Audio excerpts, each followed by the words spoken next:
Hello and welcome to India Today SoSouth. I'm Gautam Shankar. Now, the by-election to Vikravandi Assembly constituency has become a major talking point in Tamil Nadu. It is one of the constituencies from the southern state that is going to bypolls on July 10th. Now, this bypoll is being touted as a game changer in political fortunes for the ADMK and the BJP for various reasons. Now, the ADMK has decided to boycott the Vikravandi Assembly by-election, and they claim to do so because uh, do not want to be wasting time and resources against the DMK's money and muscle power. And they say that the DMK is also backed by government machinery. And this is an allegation that has been leveled in the past as well. And but the decision to not contest this is has come as a major surprise. Now, Vikramandi bypoll may not change the political fortune in terms of the number game in Tamil Nadu because the DMK has a huge mandate. But in terms of staying relevant in the politics of Tamil Nadu, so that is where this takes precedence. So, to discuss more on this, I'm joined in by TS Sudhir, senior political analyst, and who has covered Tamil Nadu politics over a long period of time. Thank you, Sudhir, for joining us on this discussion. The question here is, wouldn't it be more humiliating for the ADMK not to contest, given that the kind of route that they have faced in the Lok Sabha elections, and now just on the back of it, they're not even going to contest. So, won't it be sort of a big blow to their cadres and their organization? And their reasoning also seems to be quite strange that they don't want to go up against the election machinery and that the elections will not be conducted in a free and fair manner. And also, I'm hearing that they feel that they want to save up on the money as well because about 20 to 30 crore is what is the expenses. So they feel that they're going to save up on that. So all this is the reasoning. So what do you make of this, Sudhir? Well, opinion is obviously divided even among the supporters. There are many AIADMK guys who think that it's not the right decision. There are some who support. But the last point that you mentioned, I really think that's really the crux of the matter, because if Edappadi Palaniswamy at this point in time wouldn't really want to spend that kind of money on a by-election where he's not expected to win. So looking at it from the point of view of Edappadi Palaniswamy, I really get why he has taken such a decision. Because if he's going into a battle where he knows his chances of victory are very slim, Yeah. isn't it better for me not to contest at all and take a high moral ground saying that, you're not going to conduct a free and fair election, you're going to misuse government machinery, so I stay out of this contest, and then invoke what Jayalalitha had also done similarly in 2009, despite which she came back in 2 years to win the assembly election in 2011. So his contention is that boycotting the 2024 by-election will not have a bearing on the 2026 contest. And I think he certainly has a point. Yes, on the face of it, NDA, see, even the BJP is not contesting. The BJP is asking its ally, the PMK, to contest. So the PMK, whatever vote share it gets, now let's assume that it gets a significant vote share, ends up a decent second, then the AIADMK can say that, our votes have got transferred. But it's not as though in 2026 also they will get transferred to you, because the PMK in Villupuram ended a very poor third in the Lok Sabha election. But if the NDA candidate is beaten very badly by the DMK candidate in Vikravandi, then obviously it does not show even the NDA candidate in good light. So that's the risk that Edappadi is taking right now. So he feels that not contesting is a better option compared to contesting and losing badly, especially at a time when his own leadership has come under a bit of a cloud. Not winning any seat at all. The fact that candidates like O. Paneerselvam did pretty decently Ramanathapuram, the fact that the AIADMK did poorly in southern Tamil Nadu. So all of them have started kind of combining that, shouldn't we get them back?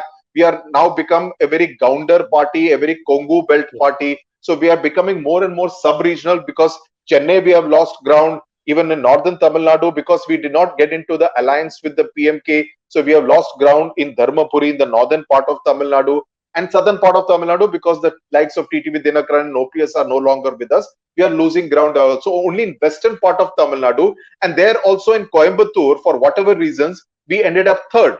So things are not looking very good for AIADMK. But the other contention is that, is the Lok Sabha election the right prism through which to see the AIADMK's future? Because when it comes to the state assembly elections, the contest will be between the DMK and the AIADMK. Yes, the BJP would say that let's project Annamalai as our chief ministerial candidate. Let's see whether he gets some kind of votes. So then it will become a three-cornered fight. But even within the NDA, given the fact that Anbumani Ramdas has not got any stakes at the center, why would Anbumani Ramdas of the PMK, who had in a previous election, I think it was 2011 or 16, 16, I think, yes, 16, had projected himself as the chief ministerial candidate. Would he agree to play second fiddle to K. Annamalai? I'm not so sure. So there are things to sort out even within the NDA. But as of now, I do get why Edapadi Palaniswamy has arrived at such a decision. All right. So that is one argument. Now, coming to what the DMK and the Congress are saying about it. Right now, the India bloc is saying that they suspect the ADMK is staying out of this bypoll to boost the NDA candidates' chances. They claim that the decision to boycott this election is simply a precursor to the BJP and ADMK joining hands ahead of the 2026 elections, is what the India bloc is saying. And also, since you also mentioned about Jayalalitha, the 2009 bypolls, how it was boycotted by the ADMK.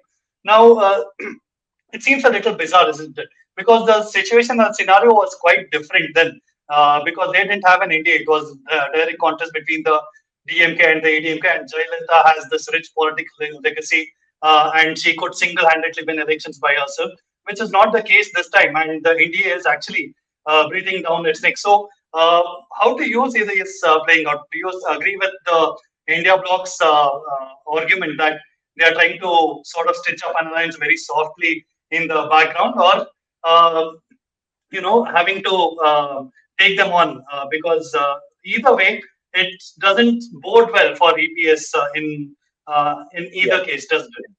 Yeah, this was in fact articulated by P. Chidambaram, former finance minister, saying that the vote transfer will happen and this is being done very deliberately. If the vote transfer does indeed happen, then it would obviously buttress what P. Chidambaram had to say. But even otherwise, see, the AIADMK has also won this seat before. So DMK and AIADMK both have alternately won this particular seat. So it's not like a stronghold of either of the two Dravidian parties. But right now, see, EPS position is that Annamalai was the reason why the alliance split.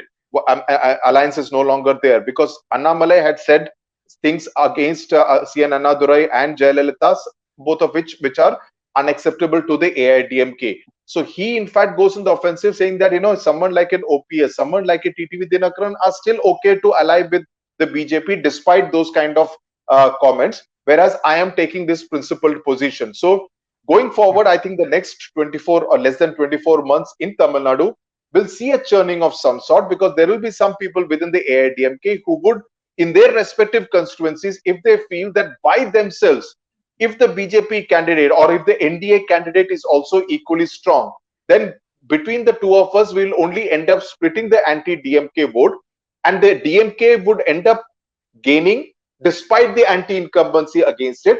So you would see a lot of local level leaders also raising their voice against EPS's decision because EPS right now is adamant saying that I don't want a truck with the BJP. And there is a reason why he's saying that because he has seen that one, in Tamil Nadu, the DMK gained by taking a very strident anti-BJP position. The entire narrative of the DMK and the India bloc, especially the DMK, was taking a position against the BJP and it fetched them rich dividends. So why, if the AIADMK goes against, everyone is arguing arithmetically that, if the two come together, they can mount a challenge to the DMK, gain from the anti-incumbency against the DMK. Fair enough point. But EPS's worry and apprehension is that given the mood against the BJP in Tamil Nadu, if I go and ally with the BJP, do I really gain? Or will it be a 2019 kind of situation where the NDA managed to win only one Lok Sabha seat? So the dynamics of the state assembly elections are different, most definitely. The other apprehension that EPS has is that if he allies with the BJP, they may extract their pound of flesh and he may have to give far too many seats to the BJP, which may not exactly be winnable.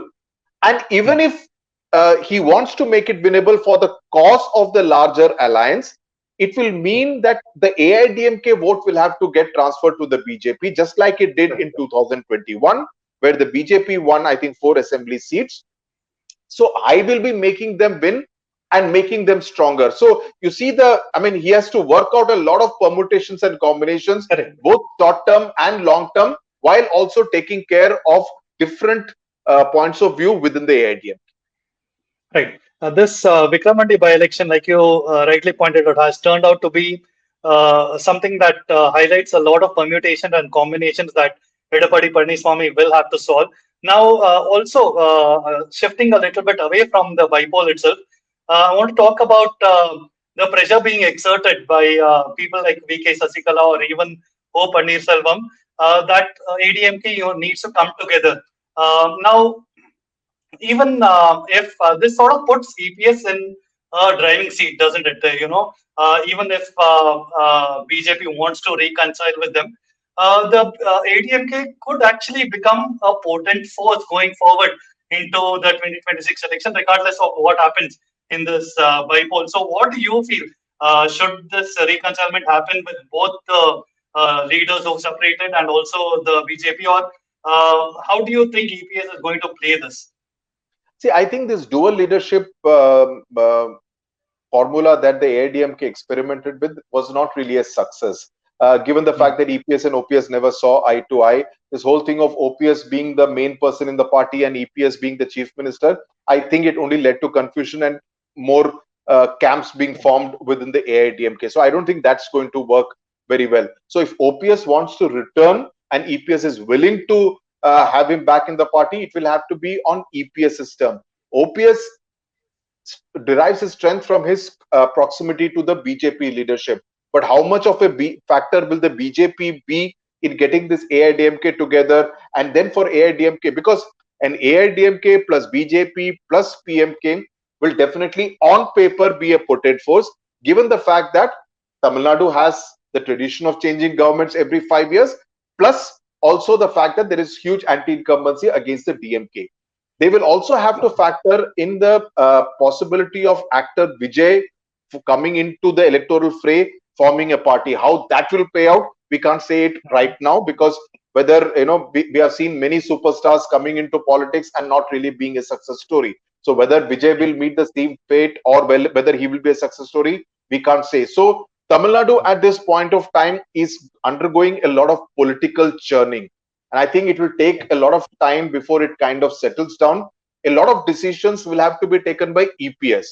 EPS kind of to see whether it helps him personally, whether it helps the AIADMK politically, and whether he can continue to be seen as the unchallenged leader. Well, whether Annamalai, if the two come together, whether Ramadas and Annamalai will agree to be working under EPS's leadership, project him as the chief minister, whether OPS will be okay with that, or whether it will go into the field if they all come together speaking in different voices. So a lot of things have to be sorted out before they can decide which is going to be the best strategy. So that's the PS Sudhir saying that a lot of questions need to be answered, a lot of decisions that EPS needs to take here.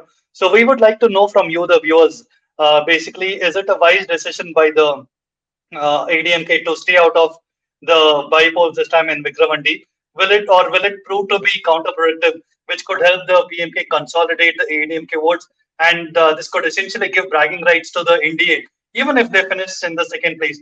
Let us know in the comment section below. Right now, thank you so much, Sudhir, for joining us on this discussion on India Today SoSouth.